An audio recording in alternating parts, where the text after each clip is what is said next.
Miss হবে না আপনার পছন্দের টিভি শো। দেখুন জি5 অ্যাপে একদম ফ্রি। স্পাই করে দেবে? স্পাই করে দেবে মানে কি? যেমন পুলিশের স্পাই থাকে, আর্মির স্পাই থাকে, সরকারের স্পাই থাকে, ঠিক তেমন আমাদেরও স্পাই থাকে। আর আমাদের স্পাইকে ওদের থেকে বেশি অ্যাক্টিভ। কি হয়েছে? चाचा, पिछले दिन मैंने आपकी दुकान से कुछ दवाई खरीदा था। ये देखिए चाचा, ये सब दवाई का डेट ओवर हो गया चाचा। चाचा, आपने जानबूझकर मुझे ये पुराना दवाई क्यों दिया था चाचा? क्यों दिया আবার জিজ্ঞেস করতে এসছে আমাকে?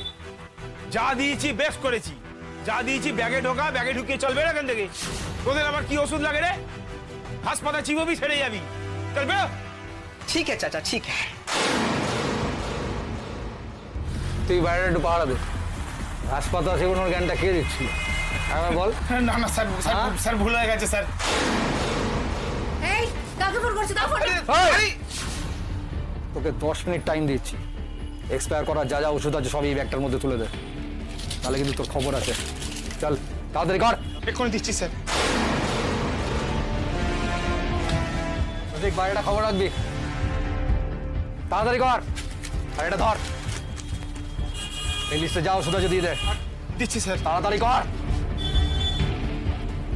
अरे चाचा जल्दी करो।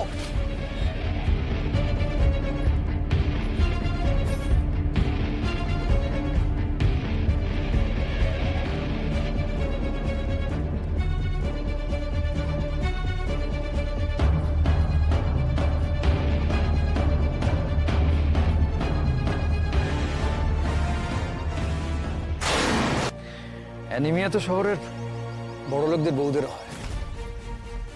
ওর অ্যানিমিয়াটা হয়েছে ডিউ টু সিভিয়ার ম্যালনিউট্রিশন, না খেতে পাওয়ার জন্য, দীর্ঘদিন ধরে অনাহার আর অর্ধাহারে থাকার জন্য। কি মনে হয় তোমার? ওই টাকাগুলো এই গরিব মানুষগুলোর কাজে লাগলে সেটা ভালো না খারাপ? আর দেখলে তো তোমাদের সভ্য সমাজের ব্যাপার স্যাপার। ওই দোকানদার সত্যপ্রসাদ ঠাকুর এক্সপায়ার হয়ে যাওয়া ওষুধগুলো গুছিয়ে দিয়েছে, এত ওষুধ কিনেছে, কিন্তু তা সত্ত্বেও দেখো ওকে এই এক্সপায়ার হয়ে যাওয়া ওষুধগুলো দিয়ে ঠকিয়ে লাভ করেছে।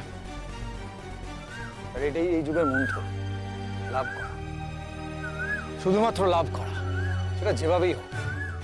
ন্যায়, নীতি, মূল্যবোধ এই সব কিছুর উপর বুলডোজার চালিয়ে শুধুমাত্র ব্যবসা করো আর লাভ করো। আমার না মাঝে মাঝে মনে আসে এই সব কিছু মুখ পুড়ে ফেলে। যারা এই লাভের কথা বলে না, তাদের মুখে রিভলভারটা ঠেকিয়ে জাস্ট ট্রিগারটা টিপে দিই। একটা কথা কিন্তু আমি না বলে পারছি না। কি? আজ কিন্তু আপনারা হটকারীর মতো কাজ করেছেন, ধরা পড়ে যেতে পারতেন আজ। এত সহজে ধরা পড়বো না। যতদিন না কেউ গদ্দারি করছে আমাদেরকে কেউ ধরতে পারবে না। আমি তাহলে এখন চলি ক্রান্তি ভাই। হ্যাঁ ঠিক আছে, তুই যা। আচ্ছা শোন শোন শোন, হ্যাঁ বলো। বলছি গ্রামের সকলের মধ্যে এই ওষুধগুলো দিয়ে দিবি, ঠিক আছে? আর তোর মেয়েকে যেটা খাওয়াতে হবে, ভিটামিনটা, যেটা বুঝিয়ে দিলাম তোকে, দিতে পারবি ঠিক করে? হ্যাঁ ক্রান্তি ভাই, পারবো। ঠিক তো? পারবো পারবো। ঠিক আছে যা। চলি।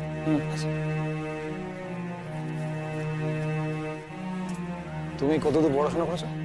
12 অবধি। দেখো ক্রান্তি ভাই, লেখাপড়া যাই করুক না কেন, উপস্থিত বুদ্ধি কিন্তু হেঁটবে। ওষুধগুলো যেভাবে ধরলো, তখন দোকানদার ঠাকুর লোকে ফোন করতে যাচ্ছে, যেভাবে খপাত করে ধরলো না। তবে যাই বলো, আমাদের কিন্তু সাবধানে থাকতে হবে। আমার বাড়ির লোকজনও বলে আমার বদবুদ্ধি নাকি খুব ভালো। ক্রান্তি ভাই, তুমি একে স্পাই করো। ভদ্র লোকেদের মতন দেখতে, লেখাপড়াও জানে, খুব ভালোই খবর জোগাড় করতে পারবে। স্পাই করে দেবে? স্পাই করে দেবে মানে কি? যেমন পুলিশের স্পাই থাকে, আর্মির স্পাই থাকে, সরকারের স্পাই থাকে, ঠিক তেমন আমাদেরও স্পাই থাকে। আর আমাদের স্পাইকে ওদের থেকে বেশি অ্যাক্টিভ হতে হয়। যতক্ষণ আমি ওদের থেকে এক পা আগে আছি, আমি আছি। যেদিনকে ওরা আমার পায়ের সঙ্গে পা মিলিয়ে দেবে না, সেদিনকে আমাকে ধরে ফেলবে, আর আমি নেই হয়ে যাব। কি কাজ করে আপনাদের স্পাই? খবর আনে, বিভিন্ন রকম খবর আনে, পুলিশের ভেতরের খবরও আনে। এই ধরো সোনার দোকানের ডাকাতিটা আমরা যে এত সহজে করলাম তার কারণ আছে। আমাদের স্পাই খবর এনেছিল যে সিসিটিভি গুলো কাজ করছে না, সেই জন্যই এত সহজে কাজটা করতে পারলাম। চল এগোই। ওই দোকানের সিসিটিভি খারাপ ছিল, তার মানে তো খবর হলেও কেউ আমাকে দেখতে পায়নি, কেউ জানেই না যে আমি ওই দোকানে ছিলাম। ভালোই হয়েছে, কেউ জানবে না আমি কোথায়। আমি হেরে গেছি দিদিভাইয়ের সঙ্গে যুদ্ধটায়। এখন ওখানে থাকা মানে দিদিভাইয়ের দয়ায় করুণায় বেঁচে থাকা, তার থেকে এই ভালো।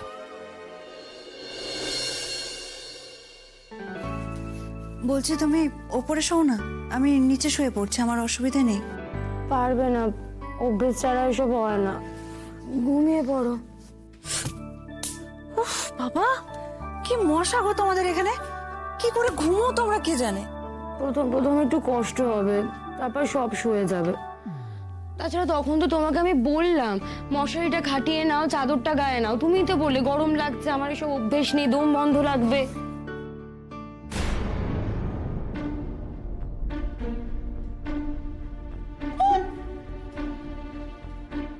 কি করছো? বলছি শোনো না, আমি এখন একটু বেরোচ্ছি, ভোরবেলার আগেই চলে আসবো, তুমি কিন্তু ভয় পেও না, কেমন? এই দাঁড়া দাঁড়া দাঁড়া, কোথায় যাচ্ছ তুমি? হ্যাঁ, আমি যাবো তোমার সঙ্গে। না, তুমি গেলে তুমি নিজেই লজ্জা পাবে। মানে লজ্জায় পড়বো মানে কি বলছো তুমি এসব? আমি আমার বরের সঙ্গে দেখা করতে যাচ্ছি। বর? তোমার বর? সে কে? কোথায় আছে সে? ওই যে রসিকলাল, ওই আমার বর।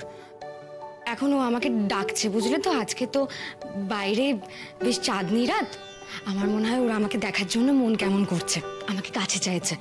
বলছি শোনো না, তুমি কিন্তু একদম ভয় পেও না, কেমন?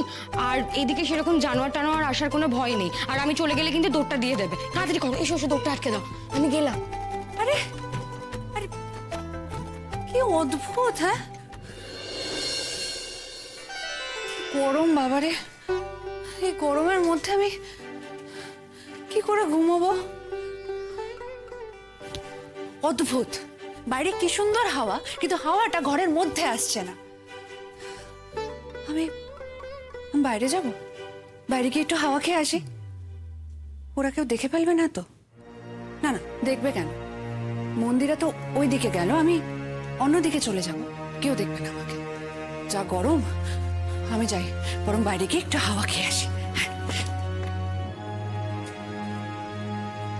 না, যদি যদি জন্তু